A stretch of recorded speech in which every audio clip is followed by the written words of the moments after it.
লতিরাজ বাড়ি এক চাষ পদ্ধতি কিভাবে লতি কাটবেন প্রিয় দর্শক, আসুন আমরা লতি কাটার নিয়ম দেখাই। দেখেন, এই যে একটা গিট রয়েছে গাছের শেষ প্রান্তে, এই যে একটা গিট, অর্থাৎ এই গিট সহ আপনারা কেটে নেবেন। ঠিক আছে, এই দেখেন গিট সহ আপনারা কেটে নেবেন।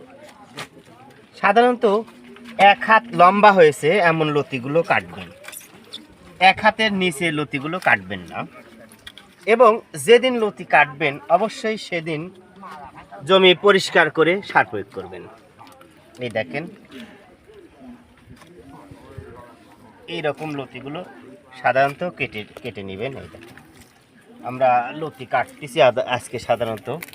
এবং সাধারণত যে কোনো সার দিবেন, এই সার দেওয়ার আগে আপনারা জমিগুলো সুন্দরভাবে এইভাবে পরিষ্কার করে দিয়ে দিবেন, পরিষ্কার করে সার প্রয়োগ করবেন। দেখবেন 1 সপ্তাহ হতে না হতে আবার লতি কাটার উপযুক্ত হয়ে গেছে। প্রিয় দর্শক, এই দেখেন আমরা সাধারণত যে লতিটা একমাত্র 1 হাত হয়েছে সেই লতিগুলোই আমরা কাটতেছি।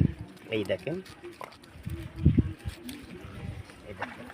লতির সাইজগুলো দেখেন, খুবই মানসম্মত লতি।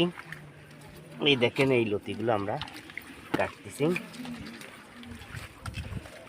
যারা লতিরাজ বাড়ি এক চাষ করতে চান বীজের জন্য আমাদের সাথে যোগাযোগ করতে পারেন। এই দেখেন লতি, এমন লতি সাধারণত 20টা 1 কেজি হয়ে থাকে। দেখেন কত মোটা মোটা লতি, খুবই মানসম্মত লতি। প্রিয় দর্শক, লতিরাজ বাড়ি এক চাষ নিঃসন্দেহে লাভজনক যদি আপনি সঠিক সময় সঠিক যত্ন নিয়ে সামনের দিকে আগাতে পারেন। এই দেখেন লতি কত সুন্দর, মানে দেখতে কিন্তু খুবই সুন্দর দেখাচ্ছে।